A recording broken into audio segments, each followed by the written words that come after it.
Hello बच्चों, good afternoon. क्या हालचाल, कैसे हैं आप लोग? आज बच्चों थ्योरी लेक्चर जो है हमारा सेंटर ऑफ मास का है और आज हम वेरिएबल मास सिस्टम पढ़ेंगे। ठीक है, एक मिनट। वेरिएबल मास सिस्टम बच्चों आज हमारा टॉपिक है और ये लास्ट है थ्योरी लेक्चर। ठीक है, इसके बाद बच्चों सिर्फ डिस्कशन हमारा रह गया है। वेरिएबल मास सिस्टम आज का हमारा जो टॉपिक है that is variable mass system. ठीक है, थ्रस्ट फोर्स वाला कॉन्सेप्ट है। आप इसको शायद इस नाम से ना भी जानो, लेकिन इस नाम से जरूर जानते होगे। एक फोर्स होता है बच्चों, एक और फोर्स हम नया इंट्रोड्यूस करने जा रहे हैं यहाँ पे, that is called the thrust force.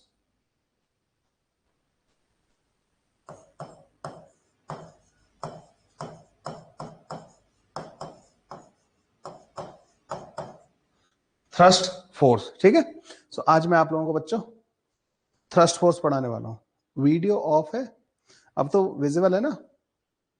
मैं दिख रहा हूं बच्चों आप लोगों को या नहीं दिख रहा हूं? Am I visible and audible to all of you?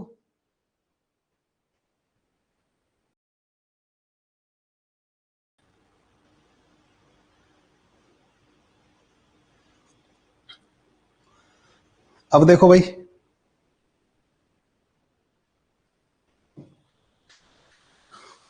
अभी भी विजिबल नहीं है?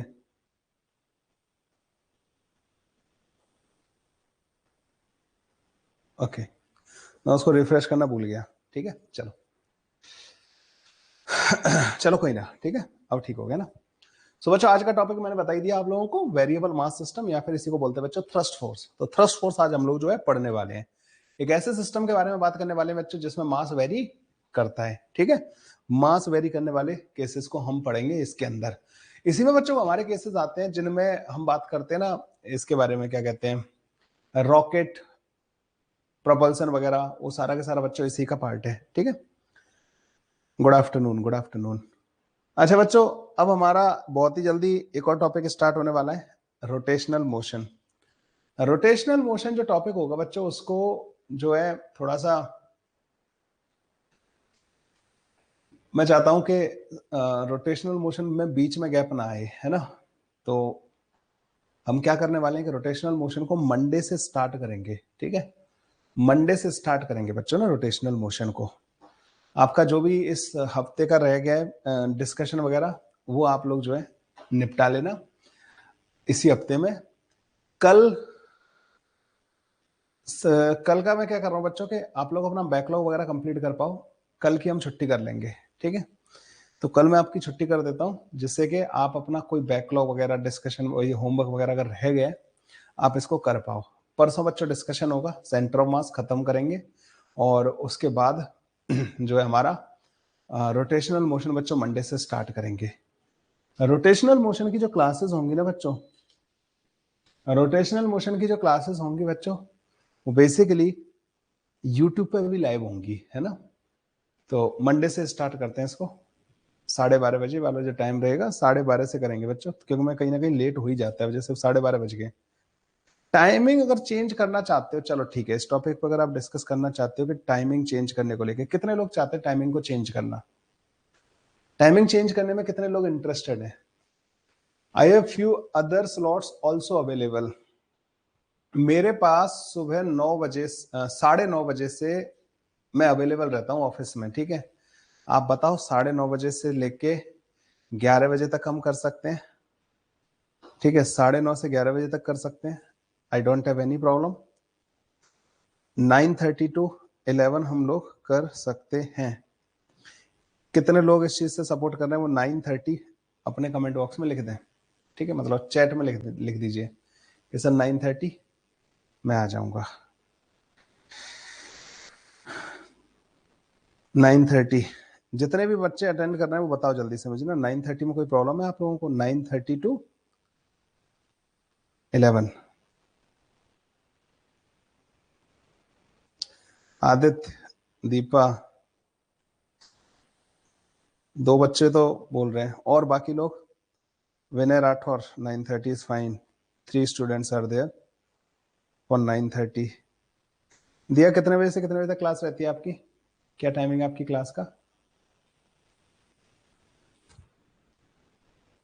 कितने बजे से होती है केमिस्ट्री की क्लास? केमिस्ट्री की क्लास किस टाइम पे होती है, मुझे बताओगे थोड़ा सा? अच्छा, 9:30 to 11 होती है। तो 11 to 12:30, 11 to 12:30 ये कैसा रहेगा? 11:30 to 1 PM ये कैसा स्लॉट है? 11:30 से 1 PM, 11:30 से 1 PM कैसा है? कर लेते हैं फिर ना, इसको फाइनल कर लेते हैं। 11:30 to 1 PM नहीं, 11:30 to 1 PM मैं अवेलेबल नहीं हूँ यार। मुझे 12 बजे अपनी बेटी को स्कूल से लेने जाना होता है। नहीं, मैं भूल गया इस चीज को ना, तभी तो मैं सवा लेट हो जाता हूँ आने में आपकी क्लास में, 12:15 बज जाते हैं, बिकॉज ऑफ दैट। 12 बजे मैं क्लास में नहीं रह सकता, मतलब ना 12 बजे वाला, 12 बजे मैं नहीं ले पाऊंगा क्लास।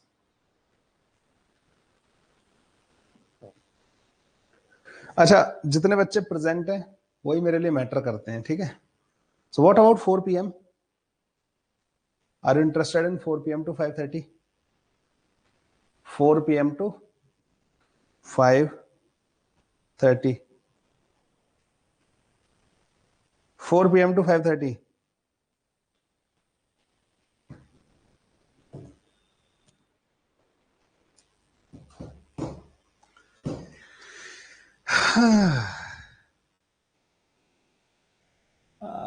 ऐसे ऐसे तो कुछ नहीं हो पाएगा, इसी टाइम को रहने देते हैं, ठीक है? कुछ नहीं कर रहे इसमें चेंज, ठीक है?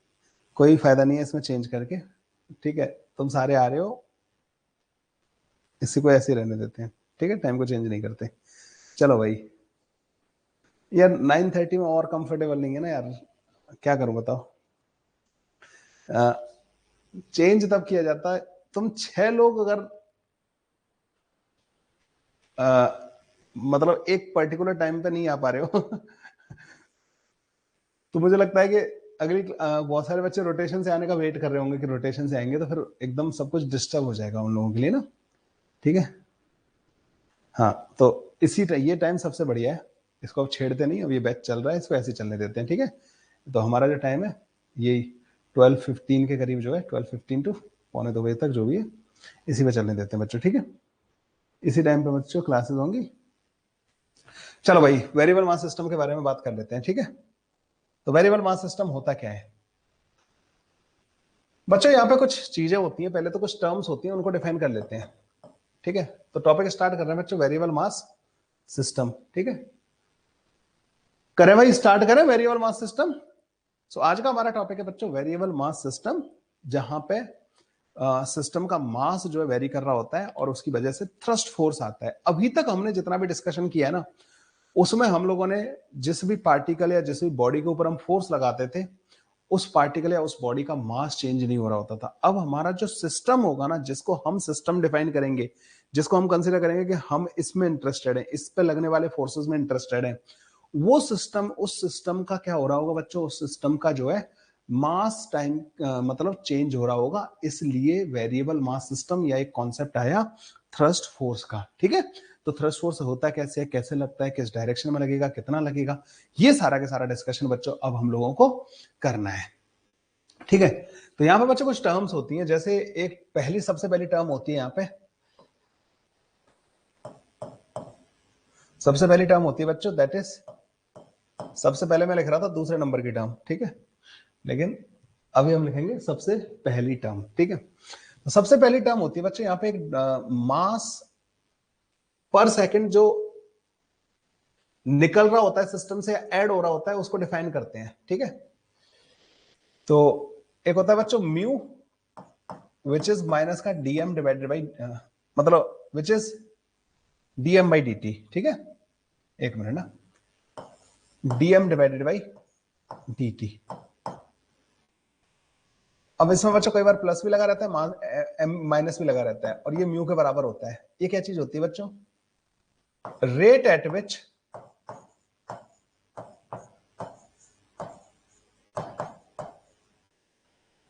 mass is being ejected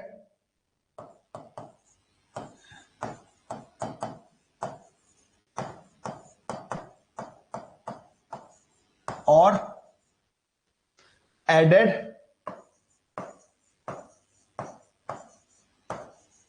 to the system.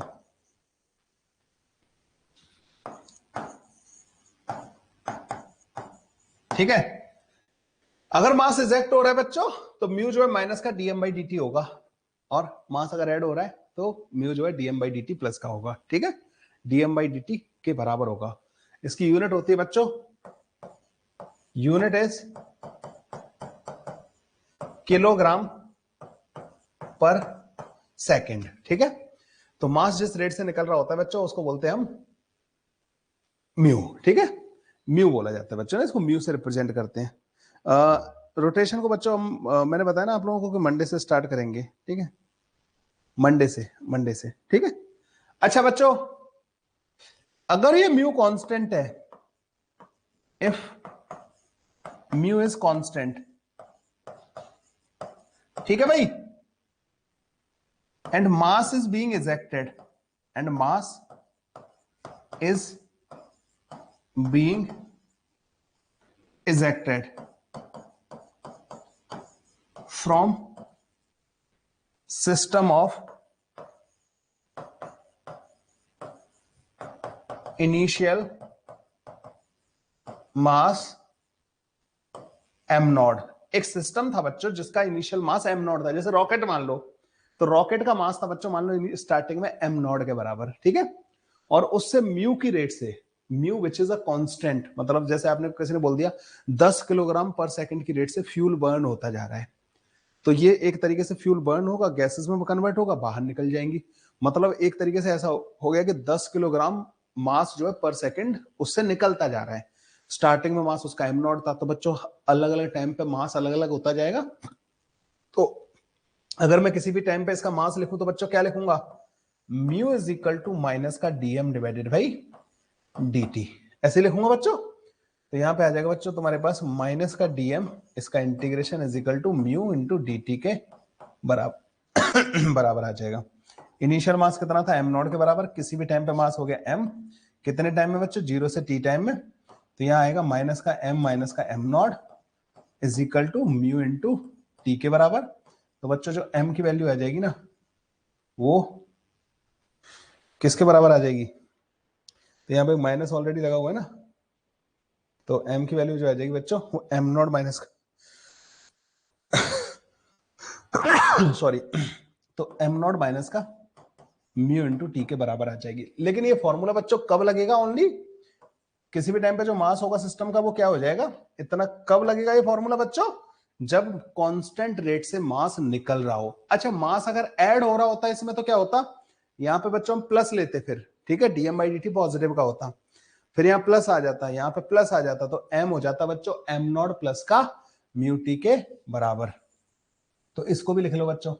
So if mass is added at a constant rate of mu, if mass added at constant rate mu, तो बच्चों m हो जाएगा किसी भी टाइम पे m नॉट प्लस का म्यू इंटू टी के बराबर। ये वाली बात समझ में आ गई या नहीं आ गई बच्चों तुम्हें। अब जो म्यू होगा ना बच्चों वो basically DM divided by dt के बराबर होगा। ये पढ़ाने की जरूरत नहीं पड़ती है, ये मतलब बच्चे को खुद ही समझ में आ जाना चाहिए। ये चीज तो मतलब ऐसी कुछ है नहीं, लेकिन मैंने देखा कि बच्चों को यही समझ में नहीं आता। मैं पूरा पढ़ा देता हूं उनको, variable mass system thrust thrust पढ़ा दिया, उनको ये पता ही नहीं क्या हो रहा है, ये डीएम बाई dt म्यू क्या है। That's why I have defined this. ठीक है बच्चों, तो ये समझ में आया बच्चों। तो बच्चों अच्छा ये ध्यान रखना, ज्यादातर कांस्टेंट रेट वाले ही क्वेश्चन होते हैं। कांस्टेंट रेट वाला क्वेश्चन नहीं होगा तो आप मास को इस तरीके से नहीं लिख सकते जब तक आपको उसकी रेट पता ना हो। This is the first variable जो हमें इस वाले चैप्टर में पता होना चाहिए। ये पहला वेरिएबल है बच्चों जो हमें इस चैप्टर में पता होना चाहिए। मेरे को दे जाओ। एक और वेरिएबल होता है बच्चों इसी चैप्टर में, इसी चैप्टर में एक और सबसे ज्यादा यूज होने वाला वेरिएबल होता है बच्चों, जिसको बोलते हैं वी रिलेटिव। एक और वेरिएबल होता है बच्चों जिसको बोलते हैं वी रिलेटिव। ये होता है बच्चों relative velocity of DM mass with respect to system.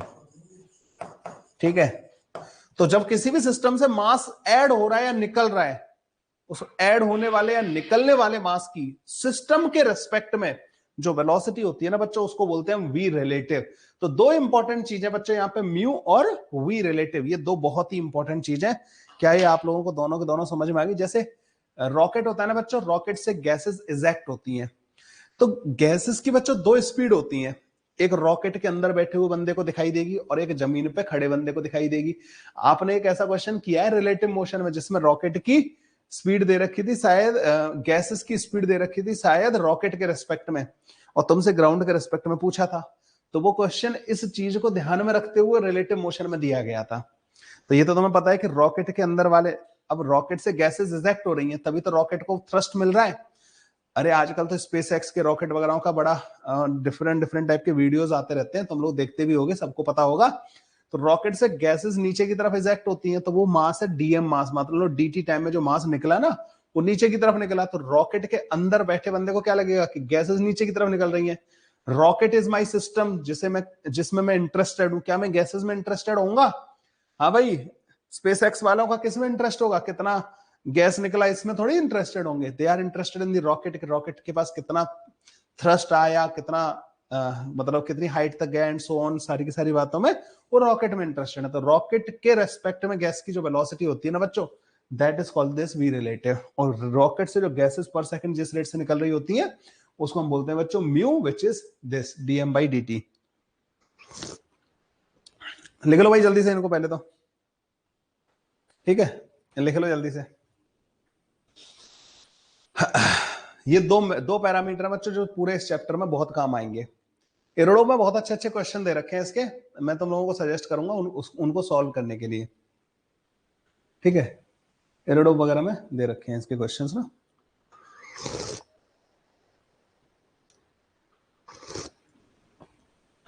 Fluid के साथ भी आते हैं इसके क्वेश्चंस। एडवांस में आता है बच्चों आजकल ना एक आध क्वेश्चन इस वाले पार्ट से। अभी पिछले 2-3 साल से आ रहे हैं बच्चों ना, 2 बार आ चुका है पिछले 3 साल में, शायद 3 या 4 साल में 2 बार आ चुका है इस वाले पार्ट से क्वेश्चन ना। लिख लिया? चलो, तो अब बात करते हैं बच्चों कि ये थ्रस्ट फोर्स लगता कैसे है, ठीक है। तो अब थ्रस्ट फोर्स पर चलते हैं। तो अब हम बात करेंगे बच्चों, रॉकेट टाइप का ही सिस्टम सबसे अच्छा होता है हमें समझने के लिए, ठीक है। उसे कंसिडर करके चलेंगे, ठीक है। मान लो बच्चों एक सिस्टम है जिसका मास है एम नॉट, ठीक है, एम नॉट मास है टी इक्वल टू 0 पे, ठीक है बच्चों। ये था सिस्टम। अब क्या हुआ, कुछ देर बाद हमने देखा कि इसकी वेलोसिटी हो गई है, इसका मास हो गया एम के बराबर और इसकी वेलोसिटी हो गई बच्चों वी के बराबर एट टाइम टी।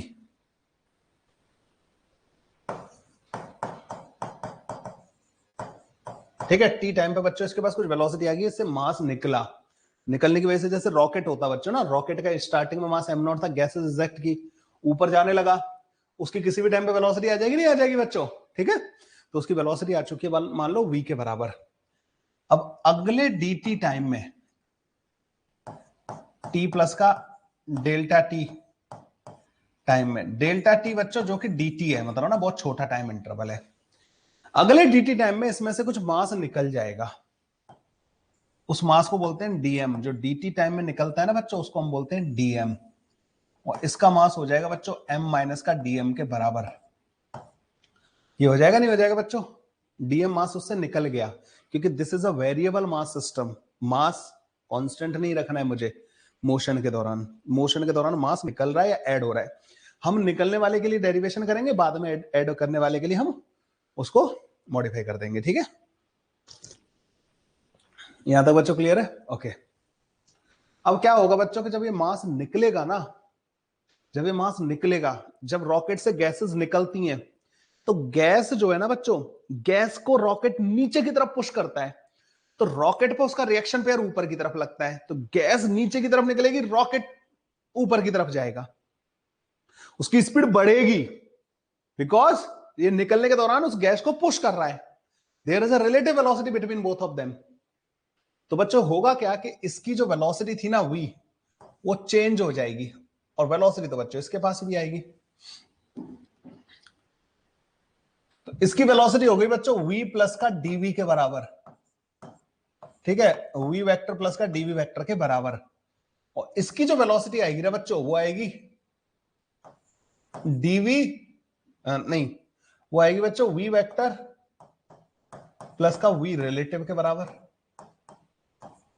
हाँ भाई, ऐसे तो लिखेंगे हम लोग जो है, v वेक्टर प्लस का v रिलेटिव के बराबर। आप लोगों को पता होना चाहिए कि जब भी हमें किसी मूविंग फ्रेम में वेलोसिटी दे रखी होती है और हमें ग्राउंड फ्रेम में पता करनी होती है, तो मूविंग फ्रेम की वेलोसिटी को हम उस रिलेटिव वेलोसिटी में ऐड करते हैं, then we get the ground frame वाली वेलोसिटी। रिलेटिव मोशन में बहुत अच्छे से करवाया ये सारा काम मैंने।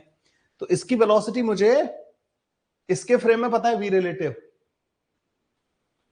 तो इसकी वेलोसिटी ग्राउंड फ्रेम में क्या आएगी, ये आएगी। अच्छा, कई लोग ये कहते हैं कि आप ये बताओ, आपने तो इसकी वेलोसिटी पुरानी वाली ले ली है, मतलब आपने इसके रेस्पेक्ट में डिफाइन कर दिया है।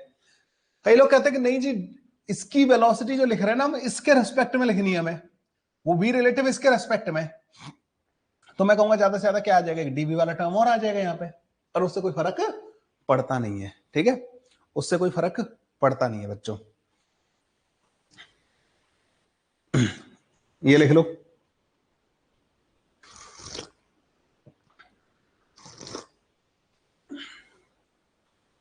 हमारा जो सिस्टम है ना बच्चों, वो ये है, we are interested in this, we are not interested in this gas, we are interested in that जिसका मास चेंज हो रहा है, ठीक है ना। हम उसमें लगने वाले फोर्स, उसके एक्सेलरेशन, उन सब में इंटरेस्टेड है कि इसका फोर्स एक्सेलरेशन वगैरह क्या होंगे।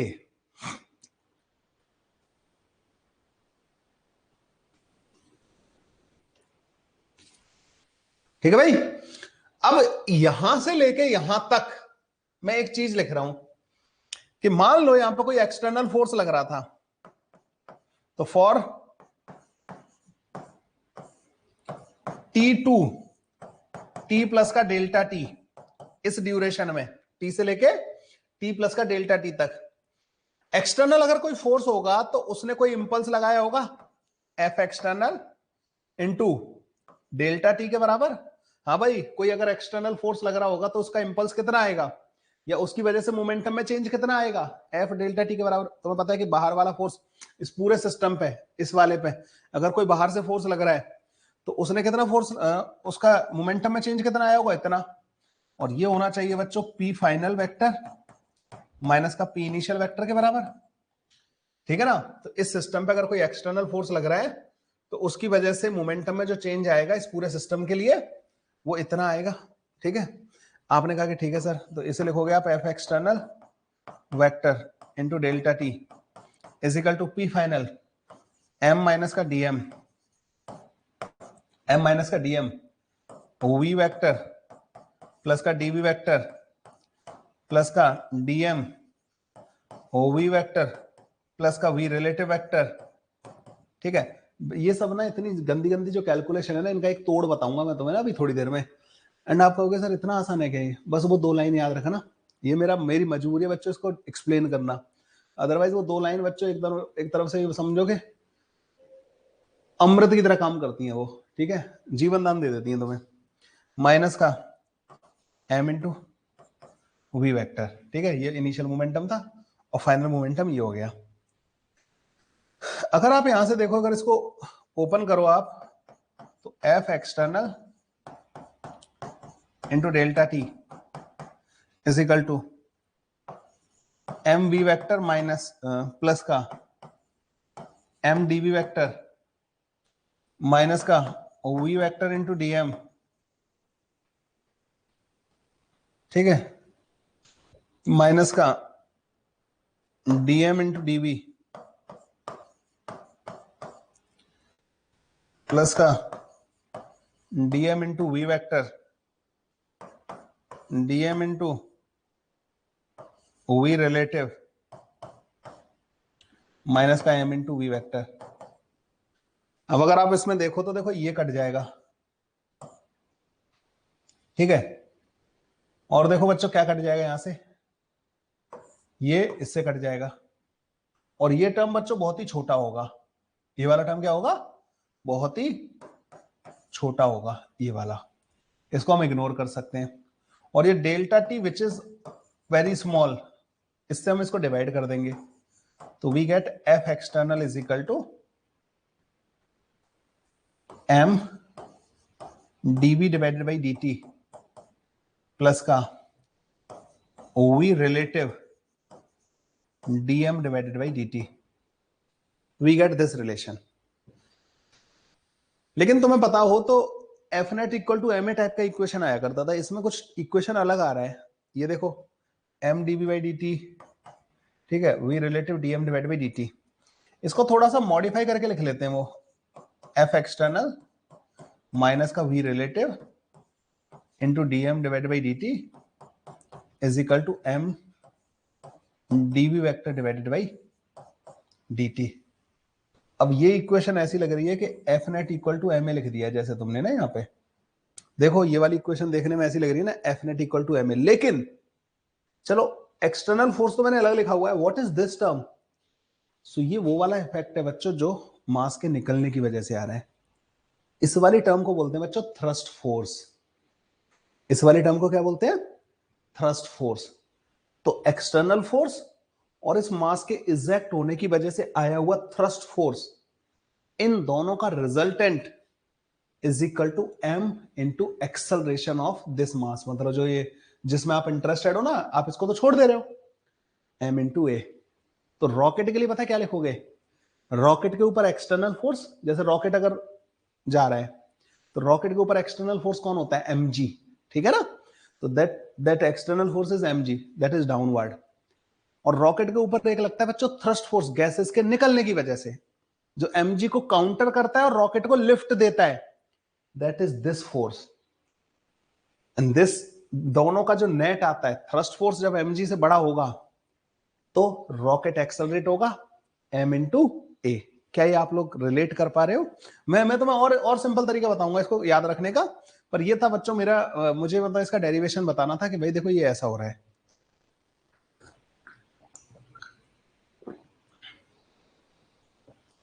ठीक है, तो ये होता है बच्चों ना। तो अब तुम कहोगे सर ये तो देखो ठीक है आपने डेरिवेशन किया, मतलब इसमें मेरे को 11th में भी बहुत कंफ्यूज किया गया था, मेरे को तब भी ये समझ में नहीं आया था कि कैसे लगाना होता है। कोई इसका शॉर्टकट है, कोई ऐसी ट्रिक है जिससे कि मैं इसको हमेशा सही कर लूं इसके क्वेश्चन को? ठीक है, तुम्हारे दिमाग में यही चल रहा होगा कि सर कोई ऐसी ट्रिक है कि हमेशा मैं इस वाले क्वेश्चन को, ऐसे क्वेश्चन को सही कर पाऊं। मैंने कहा क्यों नहीं है भाई, अगर तुम एक ट्रिक मांगोगे ट्रिक नहीं मिलेगी क्या तुम्हें? बिल्कुल मिलेगी। तो बच्चों जब भी वेरिएबल मास सिस्टम हो ना, तो अब तुम लोगों को क्या करना है किसी भी सिस्टम पे, ठीक है, तो थ्रस्ट फोर्स का बच्चों कॉन्सेप्ट क्या है और कैसे लगाना है, ठीक है, फाइनल।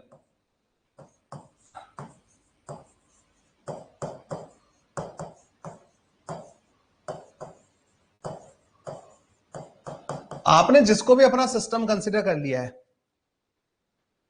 उस पर लगने वाले एक्सटर्नल फोर्स प्लस का thrust force is equal to m into dv divided by D t. ये इक्वेशन बच्चों आपको हमेशा लिखनी है, ठीक है। आप बोलोगे सर इसमें क्या है, अभी तो सर आपने पीछे माइनस लगा रखा था, अब यहां पे प्लस लगा दिया। मैं कहूंगा रुक जा बच्चा, रुक जा। तुम्हें दो तरीके के केसेस मिलेंगे, if mass is being ejected from the system, अगर सिस्टम से मास इजेक्ट हो रहा है बच्चों, तो थ्रस्ट फोर्स की वैल्यू तुम जो लिखोगे ना, वो माइनस का v relative into dm by D t लिखोगे, और इसको लगाओगे अपोजिट टू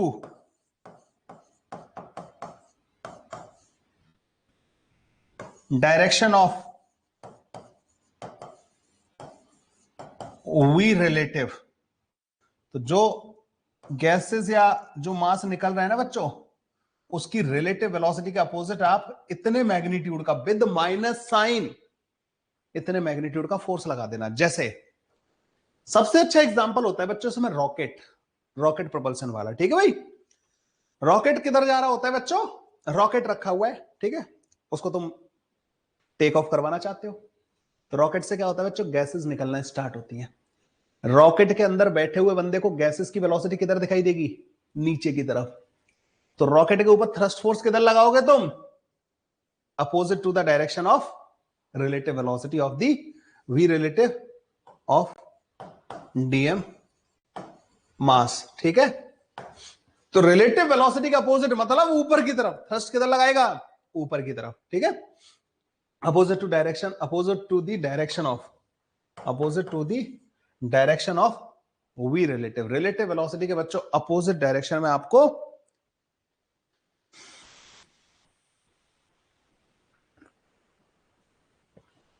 ठीक है थ्रस्ट फोर्स लगेगा। और उसका मैग्नीट्यूड कितना लिखना है, आप बोलोगे क्या ये माइनस के साथ लिखना है, यस। अगर बच्चों मुझे एक बात बताओ, ये अगर जैसे मान लो ये -10 के बराबर है और ये 10 के बराबर है, तो ये हो जाएगा -100। अगर तुमने ऊपर की तरफ -100 फोर्स लगा दिया तो एक तरीके से उसका मतलब हुआ तुमने नीचे की तरफ लगा दिया है। तो ये माइनस उस मैग्नीट्यूड को पॉजिटिव करने के लिए आता है। तो ये जो मैग्नीट्यूड होगा ना ये नेगेटिव होगा, इसको ये पॉजिटिव करने के लिए बच्चों यहाँ पे एक एक्स्ट्रा माइनस लगाए, जिससे कि ये -10 और ये 10 और एक माइनस, तो ये 100 न्यूटन हो जाए ऊपर की तरफ। तो रिलेटिव वेलोसिटी अगर नीचे की तरफ है तो 100 न्यूटन फोर्स हो जाएगा उसके ऊपर, ऊपर की तरफ। ठीक है बच्चों, ये वाली बात समझ में आई थ्रस्ट फोर्स की। तो opposite to the direction of the V relative of the DM mass आपको थ्रस्ट फोर्स लगाना है इस मैग्नीट्यूड का, बिल्कुल ऐसे ही लिखना है इसको। ठीक है, अब ये क्वेश्चन भी करवाऊंगा मैं तुम्हें। ये बात क्लियर हो गई बच्चों आप लोगों को, ओके।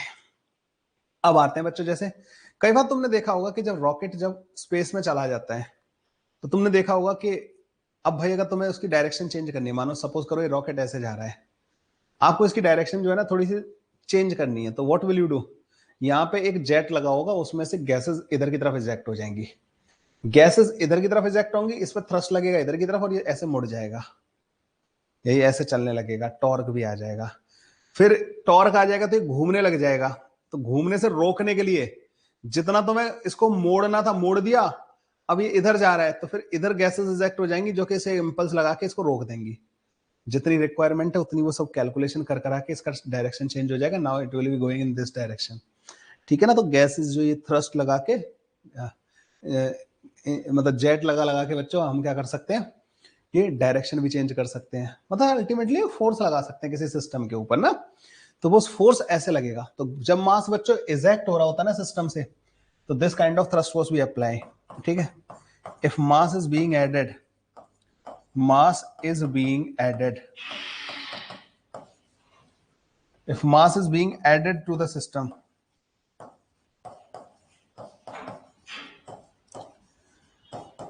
जब सिस्टम में मास ऐड हो रहा होता है ना बच्चों, तो थ्रस्ट फोर्स की वैल्यू लिखोगे आप कितनी, V relative into DM divided by dt के बराबर, और इसको लगाओगे किधर, in the direction of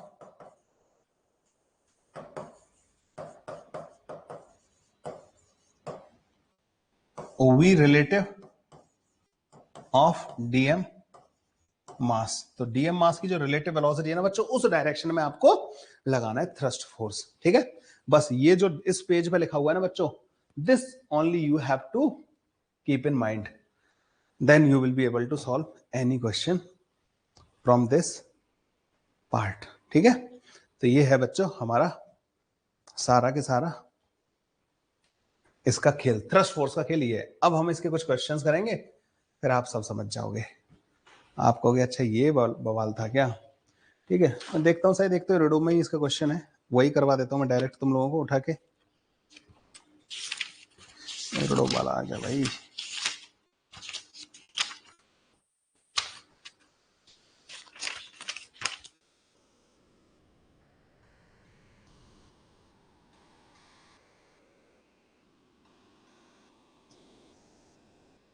redo तुम लगाना चालू कर सकते हो, वैसे ना मजेदार बुक है।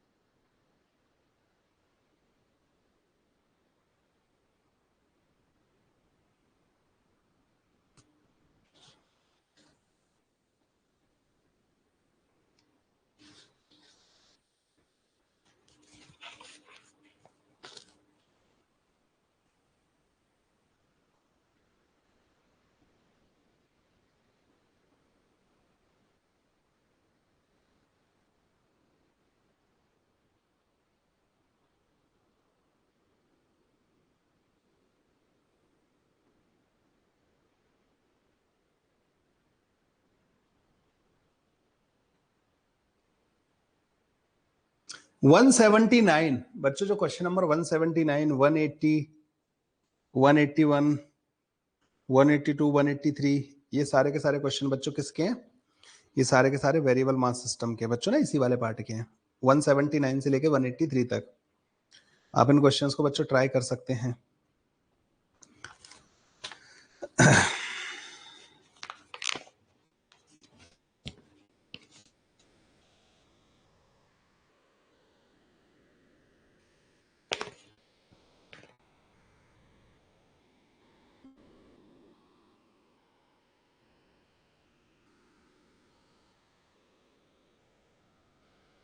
ठीक है, चलो।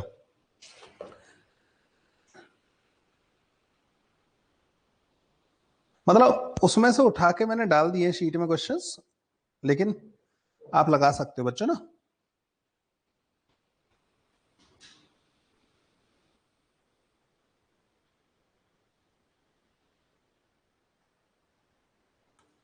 सो बच्चों यहां पे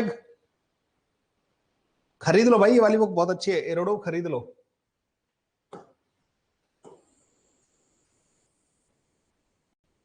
एरोडो खरीद लो भाई।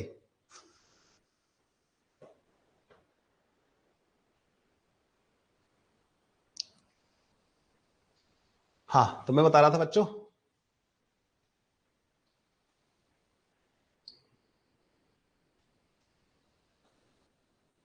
एक क्वेश्चन करवा रहा था मैं ना।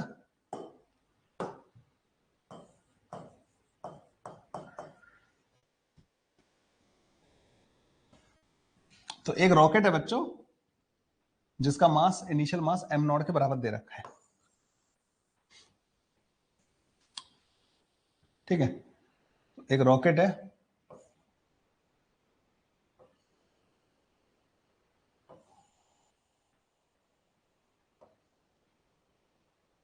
जिसका इनिशियल मास m0 के बराबर दे रखा है। ठीक है,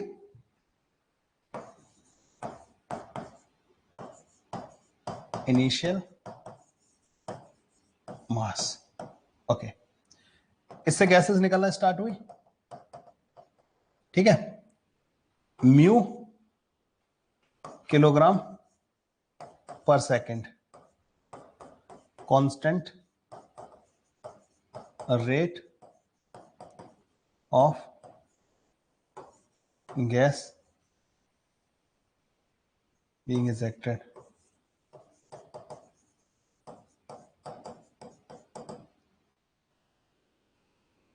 ठीक है भाई, if relative velocity of gases being ejected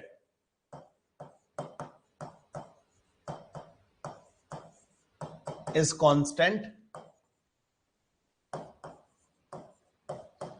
and equal to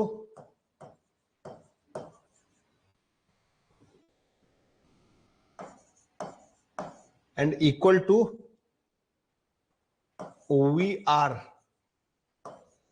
then find velocity of a rocket at any time t. Consider G as constant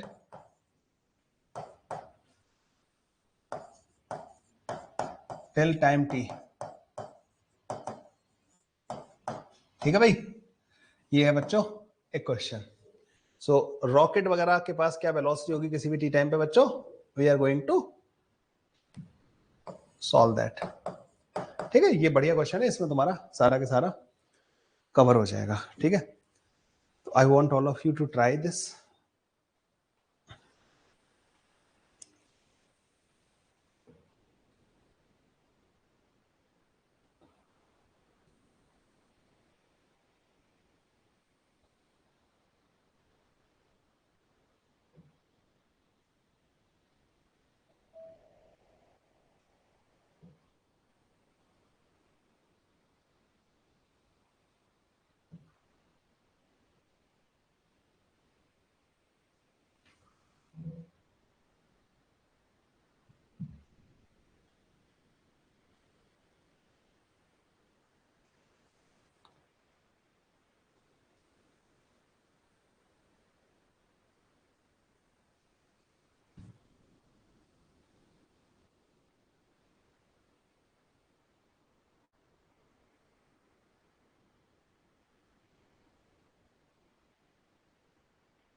एरोडो बच्चों 100-150 रुपए की आती है, बस उसको खरीद के रख लो, कम से कम उससे सॉल्व करना कुछ कुछ क्वेश्चंस, मैं बताऊंगा आपको आप कौन कौन से उसके सॉल्व कर सकते हो।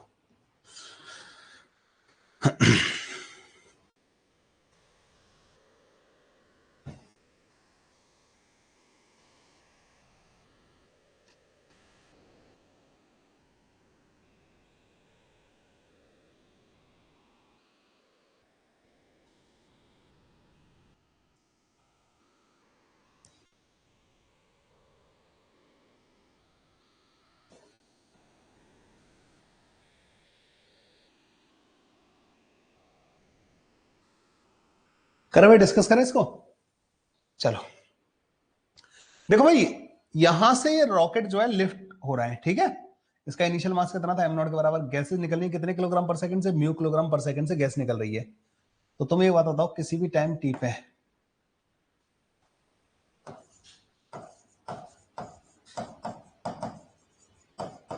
इसका मास अब m0 थोड़ी रहेगा, पहले m0 था, अब थोड़ी m0 रहेगा, गैस निकलेंगी ना बच्चों।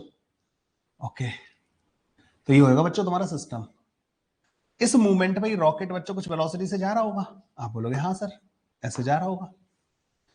इसी मूवमेंट में बच्चों इसके ऊपर एक फोर्स लग रहा होगा, विच विल बी mg, लगेगा नहीं लगेगा, ये एक्सटर्नल फोर्स होगा। अब गैसेस किधर की तरफ निकल रही है बच्चों, हाँ जी, गैसेस किधर की तरफ निकल रही हैं, गैसेस निकल रही है नीचे की तरफ, तो रिलेटिव वेलोसिटी किधर की तरफ होगी, नीचे की तरफ। तो इसके ऊपर रॉकेट के ऊपर थ्रस्ट फोर्स किधर लगेगा, ऊपर की तरफ, तो थ्रस्ट लगेगा बच्चों इस पे ऊपर की तरफ। तो एक इसके ऊपर थ्रस्ट फोर्स लग रहा होगा एफ टी एच, और ये जो एफ टी एच होगा ना, ये माइनस का v relative into DM divided by D t के बराबर होगा। मैंने तुम्हें बताया था कि जब भी गैस निकलेंगी तो आपको माइनस के साथ रखना है थ्रस्ट फोर्स की वैल्यू को, क्योंकि वो DM by D T negative होता है, उसको पॉजिटिव करने के लिए हम इसको ऐसे लिखते हैं। तो रॉकेट के ऊपर लगने वाले सारे फोर्स पता लग गया तुम्हें, थ्रस्ट फोर्स पता लग गया, mg पता लग गया, इसकी v वेलोसिटी होगी किसी भी टाइम पे। तो अब बच्चों हम क्या लिखेंगे, अब इस पे मैं F net equal to M वाली इक्वेशन लगा सकता हूं। तो हम ऊपर वाली डायरेक्शन को पॉजिटिव ले रहे हैं, तो मैं क्या लिखूंगा बच्चों, एफ थ्रस्ट प्लस का F external is equal to M dv divide by dt के बराबर। ये लिखूंगा नहीं लिखूंगा, अब थ्रस्ट की वैल्यू लिख रहा हूं, ऊपर की तरफ है इसलिए पॉजिटिव लिखूंगा, लेकिन उसकी वैल्यू में माइनस है ऑलरेडी, तो v r dm divided by D t. ये बच्चों ध्यान रखना, मैंने इसको लिखा तो मैंने जो भी एफ टी एस था ना, जब मैंने इसको वेक्टर को हटाया तो मैंने ऊपर की तरफ था, तो जो भी उसकी वैल्यू थी एज इट इज लाके रखी है, माइनस नहीं लगाया बाहर से। लेकिन एम जी बच्चों नीचे की तरफ है, उसमें नीचे माइनस आएगा, वो नीचे की तरफ है ना इसलिए माइनस आया, is equal to M DV divided by D T आ गया हमारे पास। ये बन गया बच्चों हमारे पास इक्वेशन। अब हम क्या करेंगे, माइनस का v relative dm divided by M, M से डिवाइड कर देंगे, माइनस का जी डी टी, और इसको dt से मल्टीप्लाई कर देंगे, इज इक्वल टू dv। देखो ये इक्वेशन बन जाएगी नहीं बन जाएगी, इसको बच्चों इंटीग्रेट कर दो। अब लिमिट लगाना कि स्टार्टिंग में मास m नॉट था, किसी भी टाइम पे m हो गया, t इक्वल टू 0 और वो टाइम t है। इनिशियल वेलोसिटी क्या थी बच्चों, मान लो u के बराबर थी initial velocity, this is initial velocity. अगर 0 है तो 0 रख देंगे, और किसी भी टाइम पे बच्चों वेलोसिटी v के बराबर हो गई, ठीक है। अगर 0 है तो 0 रख देंगे। इसका जब तुम इंटीग्रेशन करोगे ना बच्चों, तो ये आएगा माइनस का V R L N M divide by M naught minus का G T is equal to V minus का यू। इस माइनस को चाहो तो बच्चों अंदर भेज दो, एम नॉट ऊपर आ जाएगा, ये नीचे आ जाएगा, तो v की वैल्यू जो आएगी ना बच्चों, that comes out to be u plus का V R L N M naught divide by M minus का g into T. This is the velocity of this rocket at any time t, ठीक है। तो rocket की जो velocity आएगी ना बच्चों किसी भी टी टाइम पे, वो बच्चों ये होगी, रॉकेट की velocity at any time T जो आएगी, वो बच्चों हमारे पास बेसिकली ये आएगी, this is the velocity of the rocket at any time T.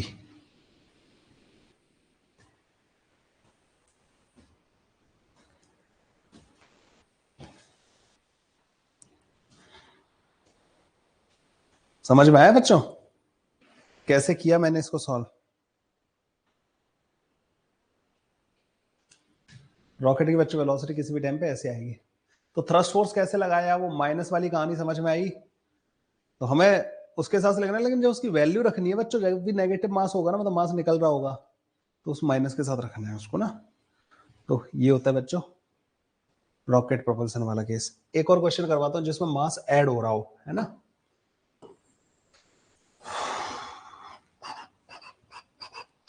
Question number 2।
ये सैंड है बच्चों यहाँ पे, ठीक है, और यहां से गिर रही है इसके ऊपर ना।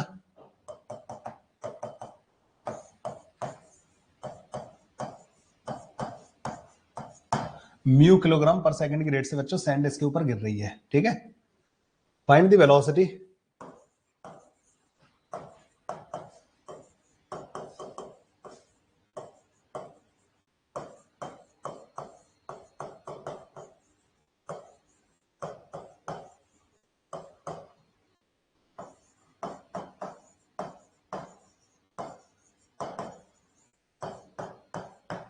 इसका मास बढ़ता जा रहा है, मतलब ना इसमें मास एडिशन हो रहा है, किसमें, कार्ट में मास बढ़ता जा रहा है बच्चों ना। एफ नॉट फोर्स लग रहा है ऐसे सिस्टम पे लग रहा है जिसका मास चेंज हो रहा है। सैंड इसमें गिरती जा रही है बच्चों, और इनिशियली ऐसे रेस्ट पे था, ये हॉरिजॉन्टली बच्चों मूव कर रहा है, तो हॉरिजॉन्टल वेलोसिटी इसकी क्या आएगी किसी भी टाइम टी पे, that we have to find.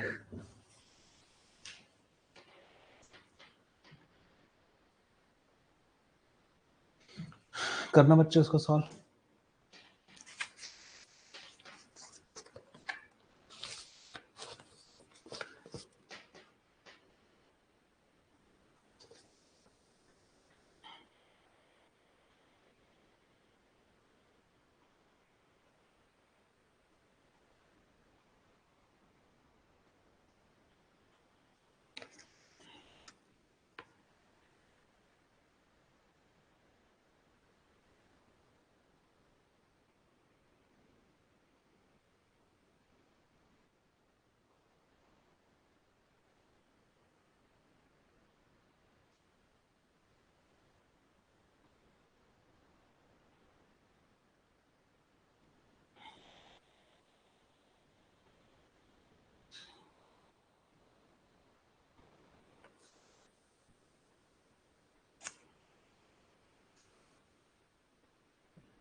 करें भाई, डिस्कस करें इस वाले क्वेश्चन को।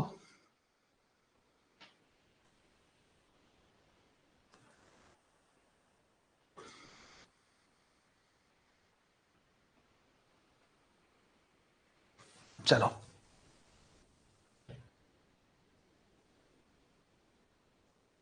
दोनों तरीके के क्वेश्चन करवा दी मैंने ना तुम्हें। तो एट एनी टाइम टी, किसी भी टी टाइम पे बच्चों, ठीक है, एट एनी टाइम टी क्या हो रहा है यहां पे, ये जो कार्ट है ना बच्चों, इसकी वेलोसिटी आ रखी है किसके बराबर, मान लो v के बराबर आ चुकी है, और इस पे एफ नॉट फोर्स लग रहा है, ठीक है। इसका कार्ट का जो मास होगा ना बच्चों, एम नॉट प्लस का म्यू इंटू टी के बराबर हो जाएगा, ये होगा इसका मास।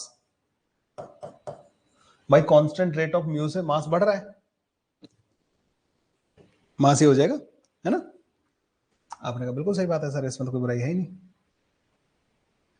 अब जो डीएम मास है ना बच्चों, डीएम मास जो इसके ऊपर आ रहा है, और ऐसे आ रहा है,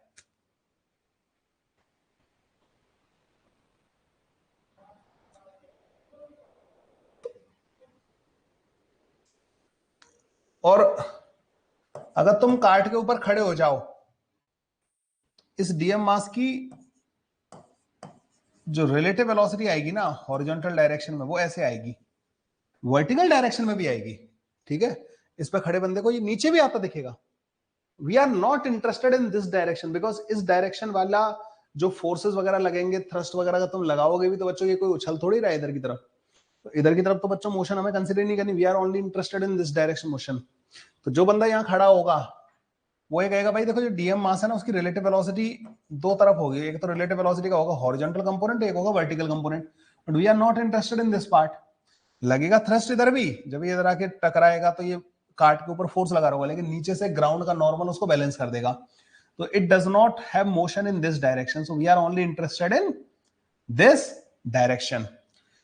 तो भाई इस कार्ट के रेस्पेक्ट में डीएम मास जो आ रहा है उसकी रिलेटिव वेलोसिटी किधर है, इधर की तरफ, और ये कौन सा वाला केस है जिसमें मास ऐड हो रहा है। मैंने तुम लोगों को बताया था कि जब मास ऐड हो रहा होता है ना बच्चों, तो थ्रस्ट फोर्स रिलेटिव वेलोसिटी की डायरेक्शन में लगता है, तो इसके ऊपर जो थ्रस्ट फोर्स लगेगा ना बच्चों, वो बेसिकली इधर की तरफ लगेगा, और इस थ्रस्ट फोर्स की जो वैल्यू होगी ना बच्चों, वो वी रिलेटिव, अच्छा इसकी रिलेटिव वेलोसिटी होगी कितनी, क्योंकि देखो इसके पास खुद की तो हॉरिजॉन्टल डायरेक्शन में इस मास के पास वेलोसिटी नहीं थी, इस कार्ट के पास जो वेलोसिटी आई होगी वही इसकी पीछे की तरफ रिलेटिव वेलोसिटी होगी, जो कार्ट की वेलोसिटी है वही तो डीएम मास की रिलेटिव वेलोसिटी होगी। अरे कार्ट नहीं चल रही होती तो डीएम मास सिर्फ वर्टिकल आता दिखता, कार्ट के चलने की वजह से तो लग रहा है कि वो डीएम मास पीछे की तरफ जा रहा है कार्ट के रेस्पेक्ट में। तो v relative which is v into DM divided by dt, इसमें मास ऐड हो रहा है इसलिए बच्चों यहां पे माइनस नहीं आएगा। अब अगर ये हमारा सिस्टम है तो इस पर कौन कौन से फोर्स लग रहे हैं, एक्सटर्नल ये थ्रस्ट, तो एफ नॉट ये एक्सटर्नल हो गया, माइनस का थ्रस्ट, तो थ्रस्ट की जब तुम वैल्यू रखोगे तो ये आएगा v into d m divided by D t is equal to m d v divided by D t.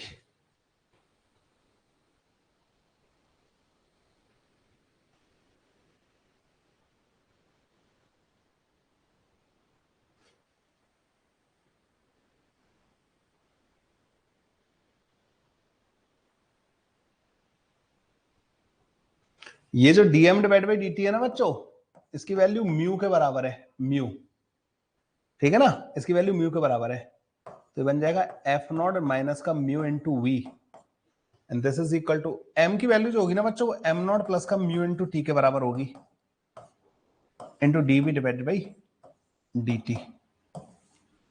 अब हम v वाले टर्म्स को एक तरफ कर लेंगे तो लिखेंगे D we divided by F naught minus का mu into V is equal to D T divided by M naught plus का mu T.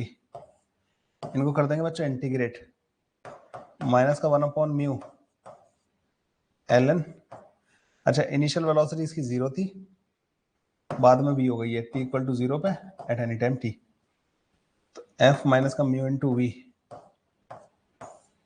Divide by F naught is equal to 1 mu L N M naught plus का mu T divide by M not.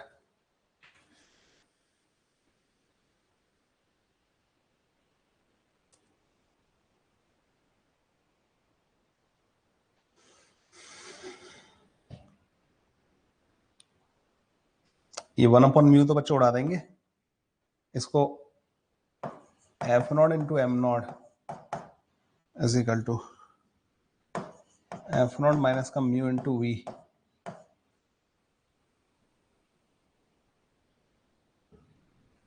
M naught plus का mu into T. ये relation आ जाएगा बच्चों ना। या आप इसको ऐसे लिख सकते हो mu into we equal to F naught minus का F naught M naught divide by M naught plus का म्यू टी। अब क्या करूंगा मैं, एफ नॉट एम नॉट तो कट जाएगा, तो v equal to F naught into T.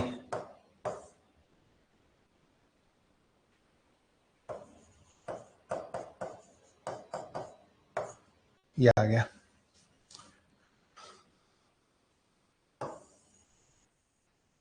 अब इस क्वेश्चन का जो आंसर आया ना बच्चों, इसको आप वेरीफाई भी कर सकते हो। आप कहोगे सर कैसे वेरीफाई कर लूंगा मैं इस वाले क्वेश्चन को।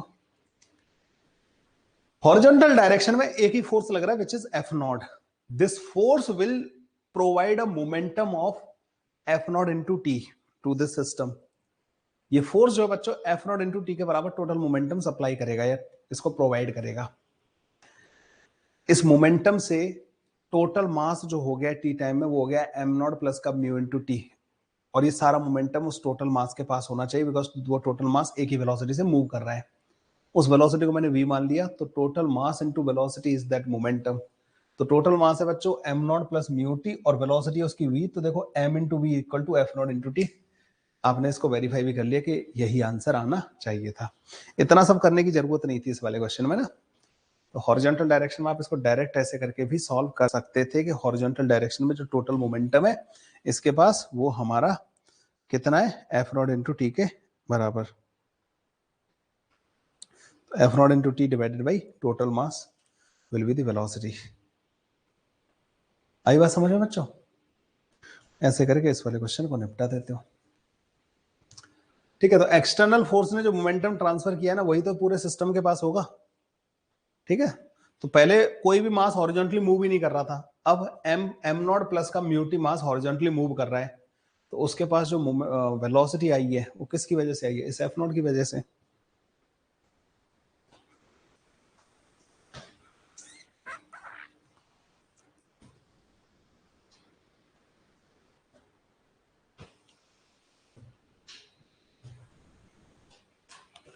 ठीक है भाई, okay, let's solve some other type of problem.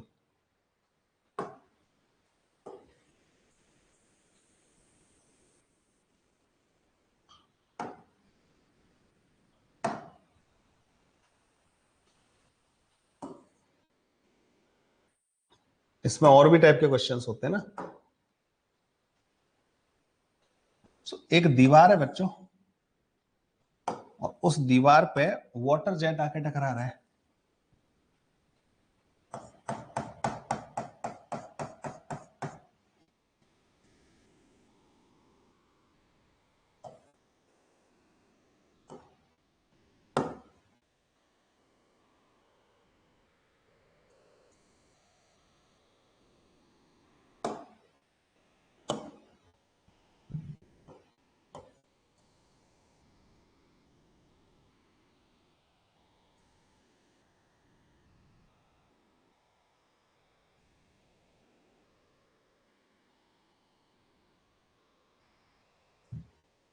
ठीक है,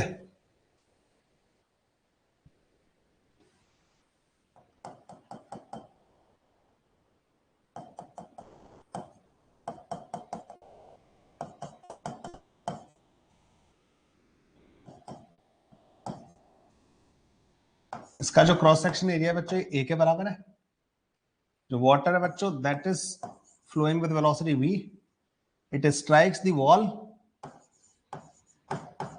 and comes to rest।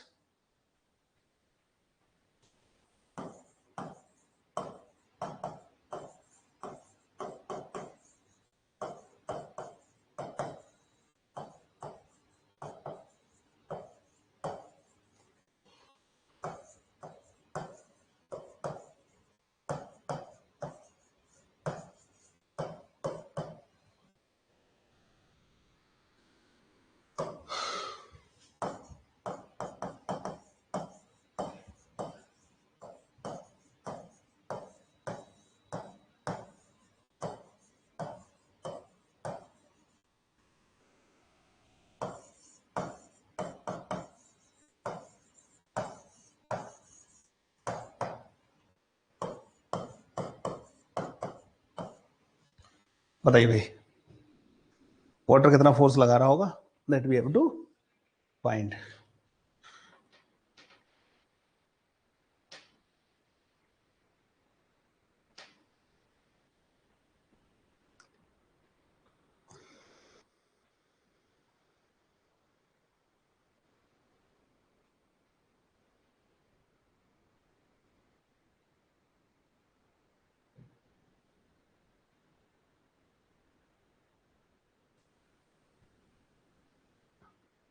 Yes, आज वीडियो रोक देना, आज मत डालना।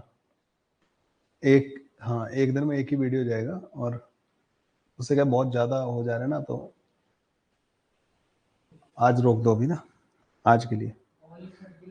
कल का लगा दो, सर्कुलर का कल का लगा दो। आज का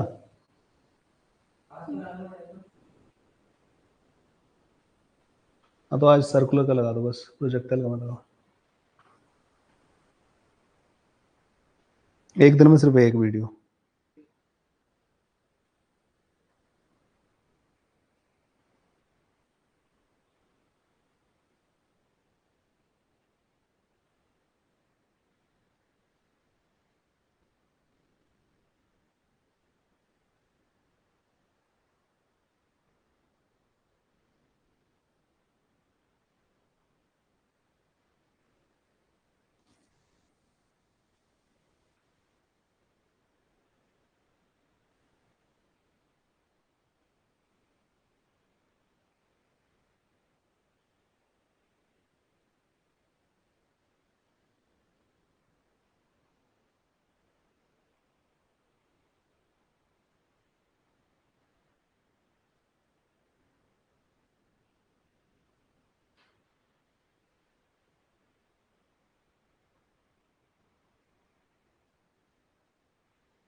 करें भाई, डिस्कस करें इस वाले को।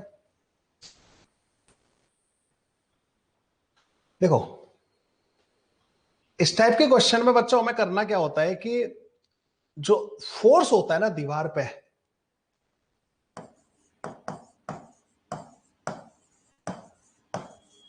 उसको आप ऐसे लिख सकते हो,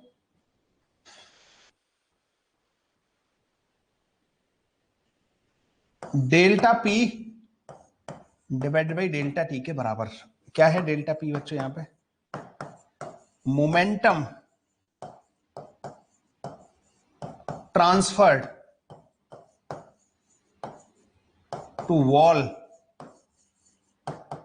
इन delta t time. So delta t time में जो मोमेंटम ट्रांसफर हुआ दीवार के ऊपर, that momentum divided by delta t is the average force जो बच्चों इस पे दीवार पे लग रहा होगा। अब आप बोलोगे सर ये डेल्टा पी कैसे कैलकुलेट करूंगा? देखो बच्चों, कोई भी मास जा रहा है और उससे टकरा के रुक जा रहा है, मतलब वो अपना मोमेंटम दीवार को ट्रांसफर कर दे रहा है, या इसको ऐसे बोल सकते हो दीवार उस मास पे उसकी वेलोसिटी के अपोजिट फोर्स लगा रही है, तो इस पे अपोजिट लग रहा है तो दीवार पे उसका उल्टे डायरेक्शन में फोर्स लगेगा, तो ऐसा लग रहा है कि मोमेंटम दीवार को ट्रांसफर हो गया।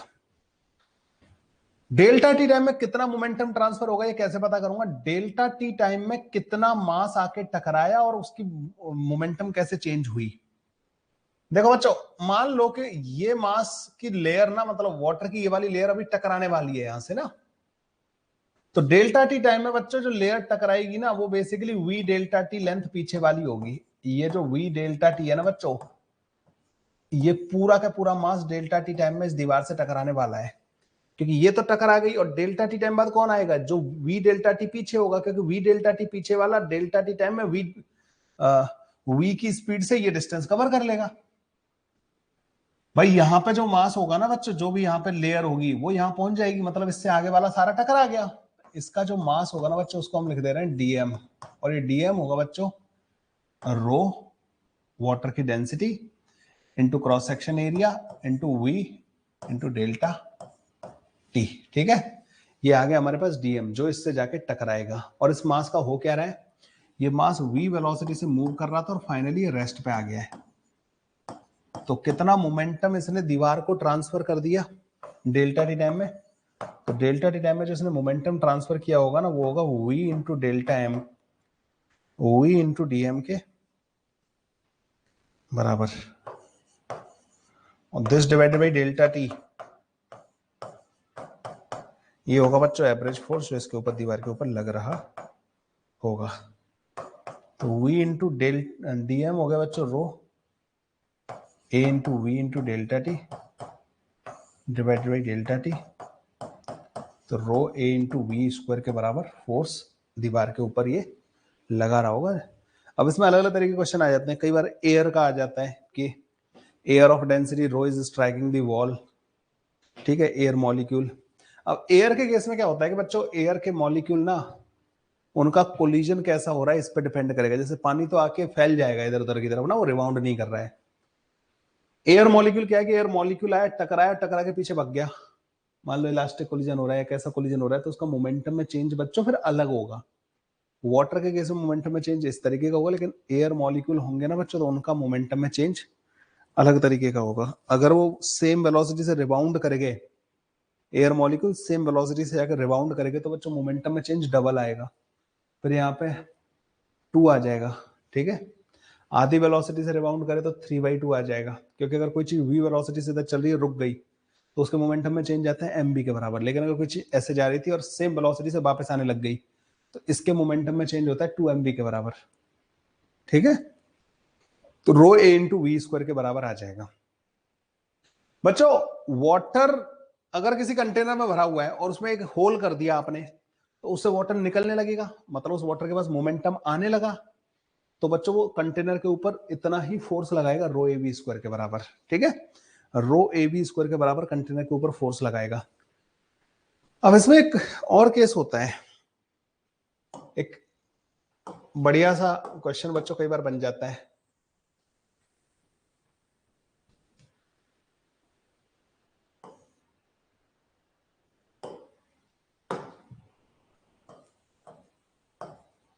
फोर्स ऑन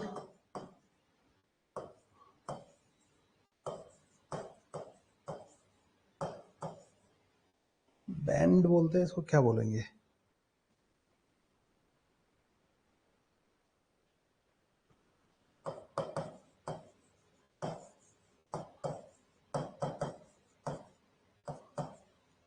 और यार इसकी थोड़ा इंग्लिश चेक कर लेना यार, मुझे ना थोड़ा डाउट है इसमें ना, मैंने जो स्पेलिंग लिखी ना दैट इज नॉट करेक्ट।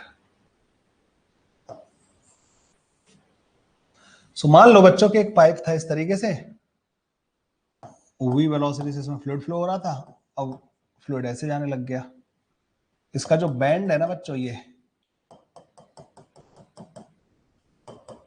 इसका एंगल बच्चों थीटा के बराबर है, रो डेंसिटी है इसकी, ए क्रॉस सेक्शन एरिया है।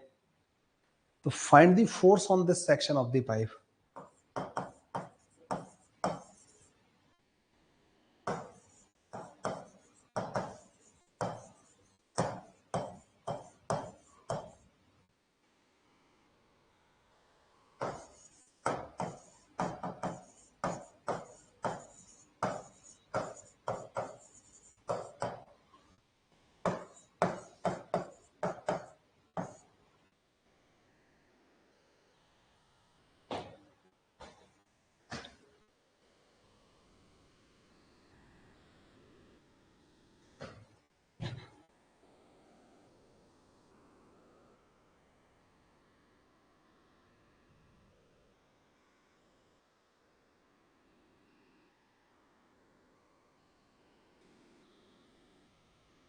ऐसे क्वेश्चंस को कैसे सॉल्व करेंगे भाई?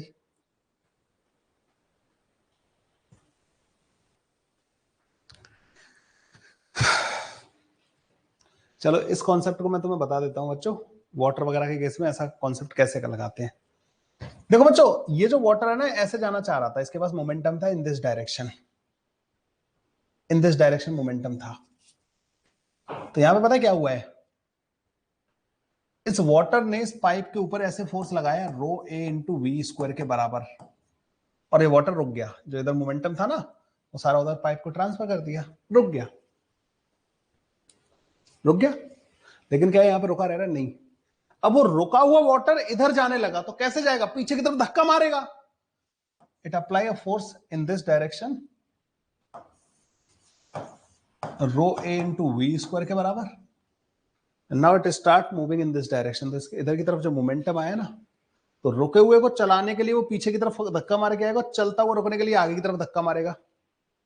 ठीक है, ये कॉन्सेप्ट जितना जल्दी तुम अडॉप्ट कर लोगे उतना ज्यादा तुम्हारे लिए फायदा रहेगा। तो ये होंगे बच्चे इसका रिजल्टेंट जो आएगा ना इन दोनों का, दिस इज पाई माइनस का थीटा। तो नेट फोर्स बच्चों हमारे पास इन दिस डायरेक्शन आ जाएगा, तो F net rho A v square cos pi by 2 minus का थीटा डिवाइडेड बाई 2 के बराबर आ जाएगा। तो net force is equal to 2 rho A v square sine theta divide by 2। अब अगर ये 90 डिग्री का टर्न होता तो भी कर लोगे तुम इसको solve. This formula is very very very very very very very important. ठीक है, कितना इंपॉर्टेंट है? Very very very very very very very important.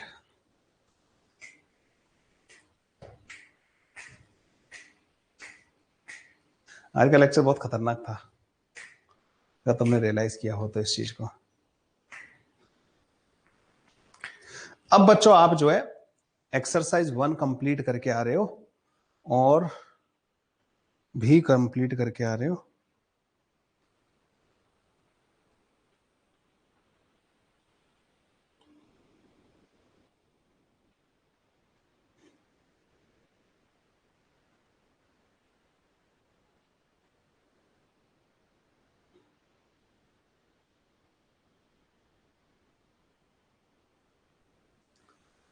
ये आधा एंगल होगा ना, ये दोनों फोर्स सेम मैग्नीट्यूड के हैं, तो ये बीचों बीच में आएगा रिजल्टेंट। तो ये आधा एंगल पाई बाई 2 माइनस का थीटा बाई 2 होगा। इसका इधर वाला कंपोनेंट इसका इधर वाला कंपोनेंट ऐड हो जाएंगे, इधर वाले कंपोनेंट दोनों के कैंसिल आउट हो जाएंगे। तो बच्चों हमारा जो डिस्कशन हो चुका है दैट इज अप टू 45 हम लोग डिस्कस कर चुके हैं। 46 से लेके 58 तक तो दे ही दिया था मैंने। 46 46 से 66 तक बच्चों 20 क्वेश्चंस तो इसके हो गए एक्सरसाइज 1 के, जो कल हम डिस्कस करेंगे। कल डिस्कस करेंगे इनको ना।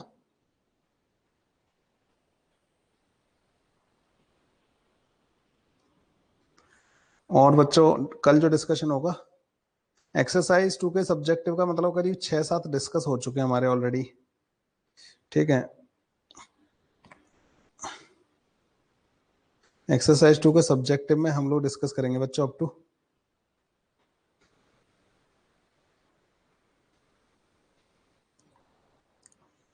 15।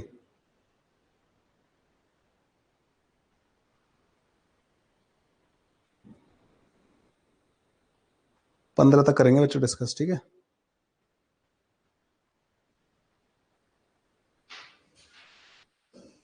ठीक है, 15 तक। वैसे तो मुझे लगता है सारी शीट डिस्कस हो सकती है एक दिन के अंदर, पर नहीं, चलो कोई बात नहीं। कल एक्सरसाइज 1 कंप्लीट करके आओगे और 15 तक एक्सरसाइज 2 कंप्लीट करके आओगे तुम लोग ना। चलो बाय।